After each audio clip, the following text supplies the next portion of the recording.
തീരുമാനമുണ്ടായി അങ്ങനെ chief whip സ്ഥാനത്ത് മാറണമെന്നുള്ള ഒരു അത് ഞാൻ ആ ചർച്ചയില്ല. എന്താന്ന് ചോദിച്ചാൽ അത് എപ്പോഴും കൊടുത്തേക്കാം. നീ ചീഫ് വിപ്പ് സാർ നിങ്ങൾ കേട്ടിട്ടുണ്ടോ ഇതിനു മുമ്പ് ചീഫ് വിപ്പ് പറഞ്ഞു? ഇല്ലല്ലോ. ഞാൻ വന്നപ്പോഴല്ലേ കേട്ടത്. അത്രയും നന്മ അത് ഒന്നും എനിക്ക് പറയാനില്ല. ഈ സത്യം പറഞ്ഞ താങ്കൾക്ക് ഒരു നീതിയും ഇല്ല. എനിക്ക് 100% നീതി UDF കിട്ടിയിട്ടുണ്ട്. ഇതുവരെ കിട്ടിയിട്ട് ഇനിയും കിട്ടുന്ന പ്രതീക്ഷ. അങ്ങനെ നീതി കിട്ടുന്നുണ്ടെങ്കിൽ സ്വാഭാവികമായിട്ടും താങ്കളെ ഈ ചീഫ് സ്ഥാനത്ത് തുടരാൻ അനുവദിക്കല്ലേ? അത് തുടരാൻ അനുവദിക്കണോ അതോ മാറണോ ഇതൊന്നും ചർച്ച ചെയ്ത് പൂർത്തീകരിച്ചിട്ടില്ല. പിന്നെ എങ്ങനെയാ അഭിപ്രായം പറയും? മുഖ്യമന്ത്രി വന്നാൽ ഉടനെ താങ്കളെ മുഖ്യമന്ത്രി വന്നാൽ മാത്രമല്ല, മുഖ്യമന്ത്രി UDF നേതാക്കന്മാർ ചർച്ച ചെയ്യണം. ഇതിനകത്ത് പ്രശ്നം അതല്ല. ഇതൊന്നും വലിയ കാര്യങ്ങൾ. ചീഫ് സ്ഥാനം രാജിവെക്കുക വന്നാൽ എപ്പോൾ കൂടെ രാജിവെക്കാൻ പറ്റും?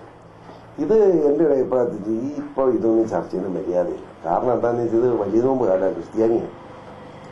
പാപിയായ KM മാണിക്കും പാപിയായ PC ജോർജിനും വേണ്ടിയാണ് യേശു കുരിശിൽ തറയ്ക്കപ്പെട്ടത്.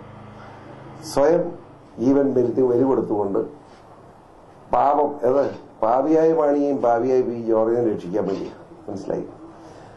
അത് ക്രിസ്ത്യാനിയെ സംബന്ധിച്ചത് ഏറ്റവും പ്രധാനപ്പെട്ട ആഴ്ചയിൽ കടന്നു പോകും. വലിയ നോമ്പാണ്. വലിയ പീഡന കാലഘട്ടം.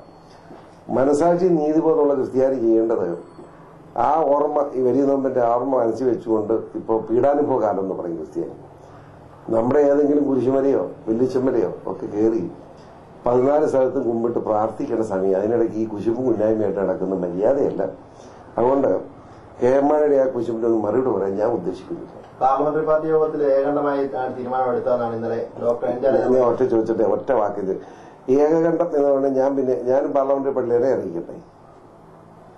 മാണിയും സെക്യുലറും യോജിച്ച ചെറിയ എഗ്രിമെന്റ് അടിസ്ഥാനത്തിലാണ്. ആ എഗ്രിമെന്റ് പാലിക്കാൻ ഞാനും മാണിയും ബാധ്യസ്ഥമാണ്. ആ എഗ്രിമെന്റ് വിരുദ്ധമായി ആരെങ്കിലും പ്രവർത്തിച്ചാൽ അത് ശരിയല്ല എന്ന് പറയാതിരിക്കാൻ കഴിയില്ല. അതാണ് ഇവിടുത്തെ പ്രശ്നം. അല്ലാതെ ഇത് കേരള കോൺഗ്രസ് ഒന്നാണ്, അതിന്റെ 8 MLA 10 MLA. ഇത് ഈ MLA മാർ മാത്രം മതിയോ? ആയിരക്കണക്കിന് ലക്ഷക്കണക്കായ മനുഷ്യന് വോട്ട് ചെയ്ത് ബുദ്ധിമുട്ടി സംഘം പിടിച്ചുണ്ടാക്കിയ MLA മാരല്ല. അല്ലാതെ MLA മാരെ സൗകര്യം പൊളിയാനല്ല MLA മാരെ അങ്ങോട്ട് വിട്ടിരിക്കുന്നത്. ജനങ്ങളോടൊപ്പം നിൽക്കാണ്. ജനങ്ങളുടെ വികാരം മനസ്സിലാക്കണം. കേറി രാഷ്ട്രീയ പ്രസ്ഥാനമാണെങ്കിൽ MLA മാരെ സൗകര്യം പൊളിയോ? ഇവിടുത്തെ പാർട്ടി എക്സിക്യൂട്ടീവും പാർട്ടി സെക്രട്ടേറിയറ്റും ഹൈപ്പവർ കമ്മിറ്റിയൊക്കെ അതൊക്കെ വിളിക്കട്ടെ. ഇതിലൊക്കെ ഞാനുണ്ടല്ലോ. എന്തുകൊണ്ട് എന്നെ വിളിക്കുന്നില്ല? എന്നെ മുഖത്ത് നോക്കി പറയാമല്ലോ. അപ്പൊ എത്ര മാത്രം പറഞ്ഞു. ക്ഷമിക്കുക. ഇടവേള ബാബുവിനെ രാജിവെക്കാൻ പറഞ്ഞിരിക്കുന്നത് ഗണേഷ് കുമാറാണെന്ന് ഇതുണ്ടായിരുന്നു. അതിനെ കുറിച്ച് ഞാൻ പറയുന്നില്ല. അവർ സിനിമാക്കാരുടെ ജീവിതം, സിനിമാ ജീവിതം, അതിന് അഭിപ്രായം പറഞ്ഞ മര്യാദയിൽ അത് ഇടവേള ബാബുക്ക് അതിപ്പോ ഏതായാലും ഇപ്പൊ വന്നിരിക്കുന്നതനുസരിച്ച് ഇപ്പൊ ഒരു കമ്പനി ഇതിനു മുമ്പും രാഷ്ട്രീയക്കാരെ നമ്മുടെ ഈ കോർപ്പറേഷന്റെ ചെയർമാനായിട്ടുണ്ട്. അപ്പൊ അതിനകത്തൊരു വഴക്കിന് ആവശ്യമില്ല എന്ന് എനിക്ക് തോന്നുന്നു. ആ ഗവൺമെന്റ് ഇഷ്ടമാണ്. അതിന് സ്വാതന്ത്ര്യം.